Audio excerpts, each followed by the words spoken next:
Troisième et dernière partie de l'Africa Newsroom. Nous sommes toujours en compagnie de nos éditorialistes Malika Cher, Joël Monlouis et Daoud Attal.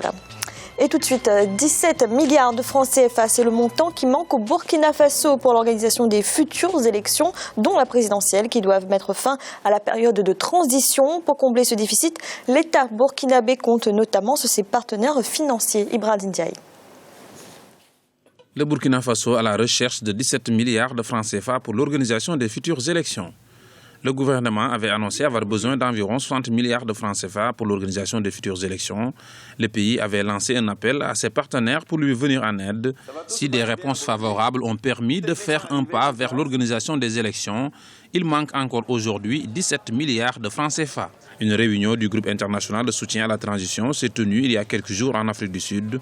Elle devrait permettre de récolter de nouveaux fonds. Nous espérons que d'autres partenaires, d'autres amis, vont annoncer et concrétiser leur soutien financier pour nous permettre de boucler définitivement le budget des élections à venir. Pour les besoins logistiques, l'organisation des élections dépend donc fortement de ses ressources financières. Les Burkinabés dans leur ensemble restent partagés, tantôt optimistes et tantôt inquiets. L'existence d'un gap de financement pour la tenue des élections est forcément un problème et peut être un handicap pour la tenue même de ces élections.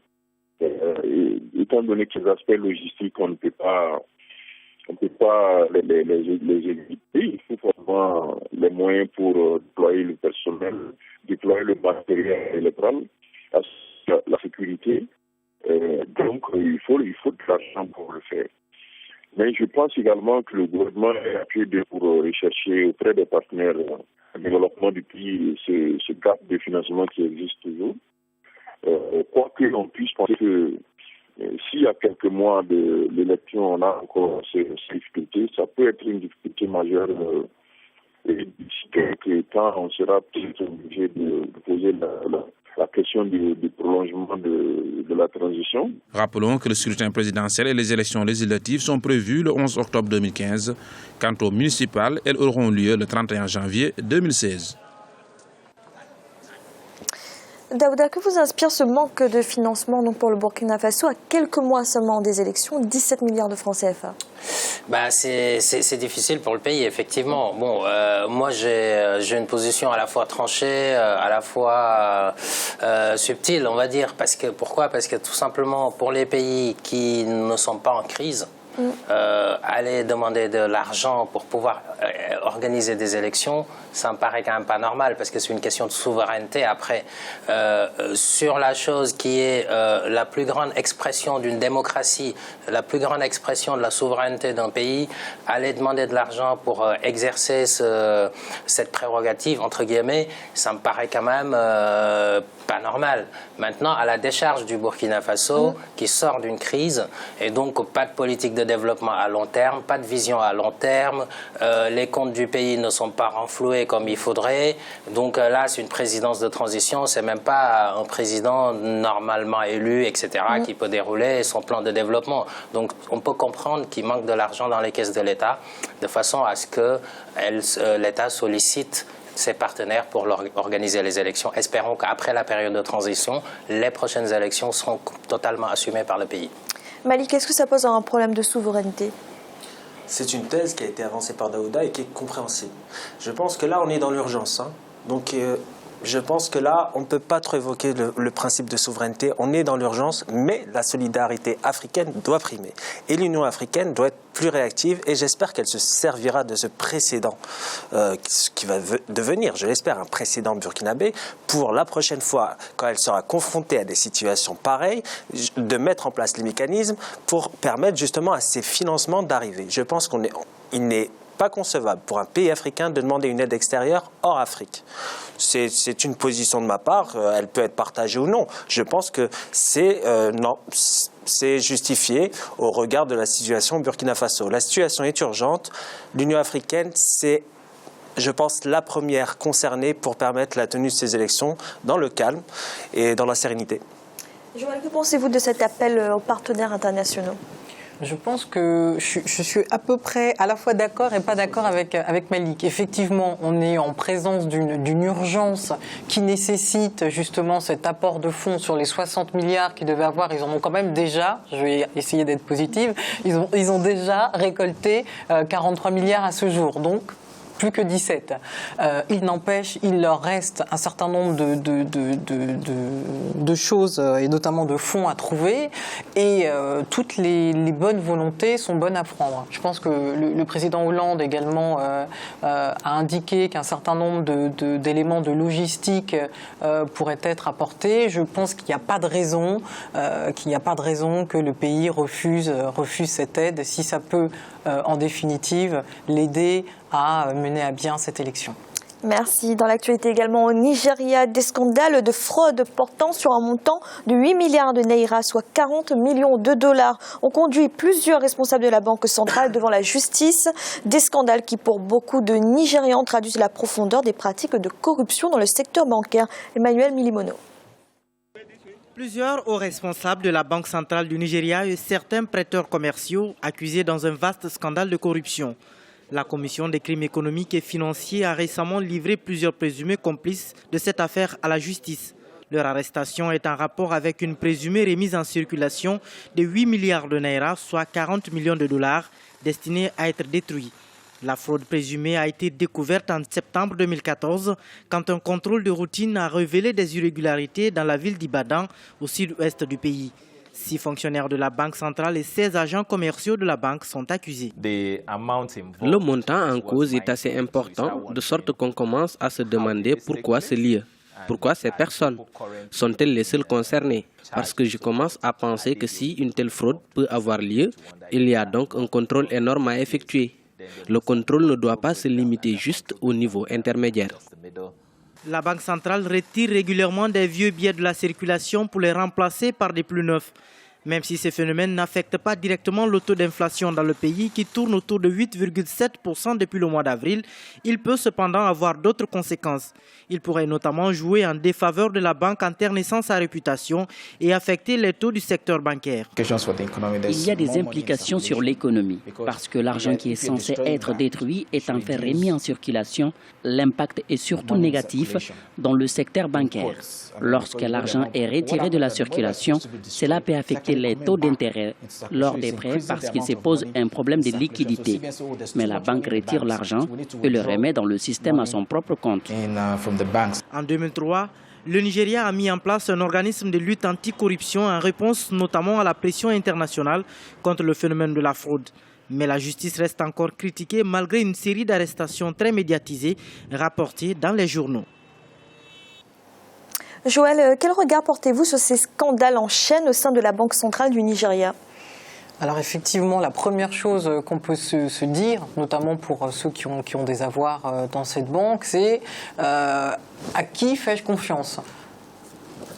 Et donc forcément, derrière, je comprends que la banque ait des problématiques d'image et qu'on se pose des questions de façon plus large sur les problématiques endémiques que rencontre le pays avec la corruption. Donc la vraie question derrière, ça va être, une fois que ces différentes arrestations vont être faites et on va stopper ce qui a été fait jusqu'à présent, comment est-ce qu'on va pouvoir repartir sur des nouvelles bases et mettre en place des systèmes qui vont vraiment être effectifs et qui vont permettre effectivement d'arrêter, de stopper net la corruption et les problèmes de corruption. Alors justement, Daouda, si la corruption a pu ainsi se développer impunément pendant des années au Nigeria, notamment dans le secteur bancaire, mais aussi dans le secteur du pétrole, c'est qu'il y a eu quand même peut-être une complicité des autorités à un moment.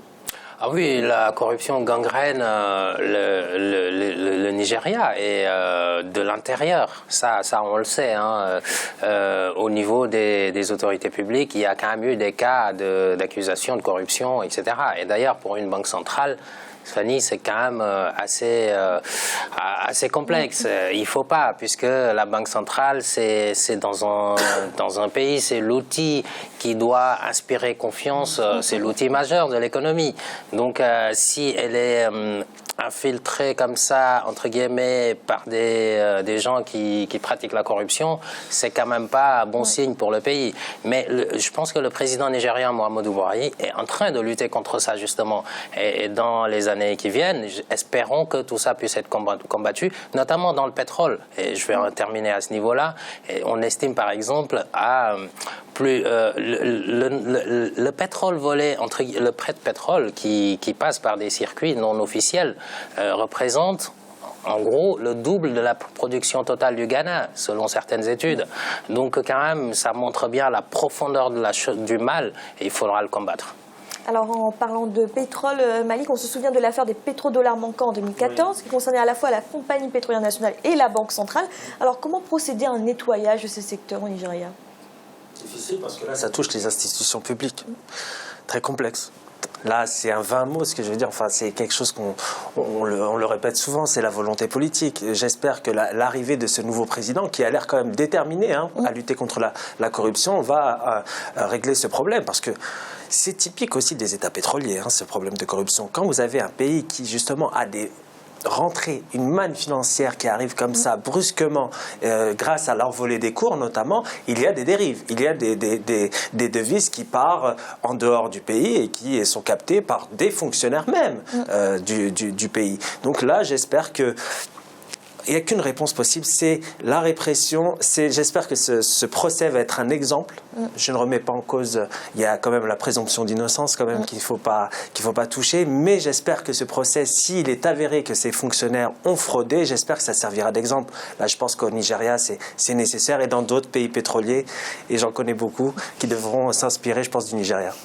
Et tout de suite, notre chiffre du jour, le Zimbabwe devra investir 300 millions de dollars dans ses importations alimentaires pour satisfaire ses besoins avant la prochaine récolte qui se tiendra en avril 2016. Des importations qui serviront à combler le déficit céréalier du pays. Les autorités comptent notamment sur l'aide des agences de développement et du secteur privé. Daouda, que pensez-vous de cet investissement du Zimbabwe qui décide de combler le déficit par des importations? Est-ce que c'est la bonne stratégie? Écoutez Fanny, apparemment il n'y a pas vraiment beaucoup de marge de manœuvre, puisque la production elle a baissé de presque de moitié du maïs par exemple. Et c'est l'élément principal quand même qui assure la sécurité alimentaire dans ce pays. Donc le Zimbabwe, je pense, importe parce que, à mon avis, il n'y a pas vraiment d'autre solution. Maintenant, on aurait pu anticiper dans la transformation, par exemple, de façon à utiliser le maïs pour pouvoir faire, je dirais pas des plats qu'on va manger, mais voilà, en tout cas, essayer de faire des recettes, parce que ça aussi c'est de la transformation pour assurer la sécurité alimentaire. Maintenant, on en est là, espérons que ça va pas plomber le déficit budgétaire du pays, et parce que il faudra subventionner aussi, puisque quand on importe, ça coûte cher, et après, pour que la population puisse acheter et se nourrir, peut-être que l'État devra encore injecter des fonds pour subventionner, ce qui va creuser le déficit, ce qui n'est pas très bien. Malik, beaucoup d'analystes estiment que la météo est loin d'être la seule cause de cette insécurité alimentaire et que c'est surtout la réforme agraire voulue par le président Mugabe qui en est responsable. Qu'en pensez-vous? Je suis tout à fait d'accord avec cela. J'ai mal au cœur ça fait mal au cœur de voir le Zimbabwe obligé justement de recourir à des importations et des aides, alors que le Zimbabwe, il faut le rappeler, au début des années 80, c'était quand même le véritable grenier de l'Afrique centrale, et justement, Daouda a parlé du maïs, c'était l'un des premiers exportateurs de maïs en Afrique et dans le monde. C'est justement à cause on est arrivé à cette situation à cause de la politique, il faut le dire, d'indigénisation qui n'a pas été efficace. Si on peut ne pas remettre, enfin, on peut être d'accord avec cette politique-là de redistribution des terres, mais tant que vous faites une redistribution qui mène vers la famine, ce n'est pas acceptable. Ceux qui ont été les premières victimes, c'est la population qui n'avait pas de quoi se nourrir. Donc voilà, j'espère que la politique au Zimbabwe se préoccupera plus du secteur agricole, parce qu'il y a des potentialités énormes. Le Zimbabwe se situe dans une situation géographique qui lui permet d'avoir une situation sur le plan climatique exceptionnelle et de développer une agriculture productive. Joël, une réaction par rapport à ce recours aux importations? Je suis de l'avis de Daouda en constatant que malheureusement ils avaient pas beaucoup de choix et la marge de manœuvre était assez faible, donc le choix a été celui-ci. Je finirai sur une petite note positive. J'espère de tout mon cœur que ça fonctionnera comme ils le souhaitent. Merci, c'est à présent la fin de cette émission. Demain, retrouvez le 4e volet de cette semaine consacré à la communauté économique d'Afrique centrale. Malik, merci d'avoir été là. Merci Fanny, c'est un plaisir comme d'habitude. Joël, merci également. Merci Fanny, bonsoir à tous. Et Daouda, merci. Merci Fanny, bonsoir à tous qui nous regardent depuis chez eux ou ailleurs. Et une pensée particulière pour notre réalisateur Donatien, pour qui c'était la dernière. À bientôt dans l'Africa Newsroom.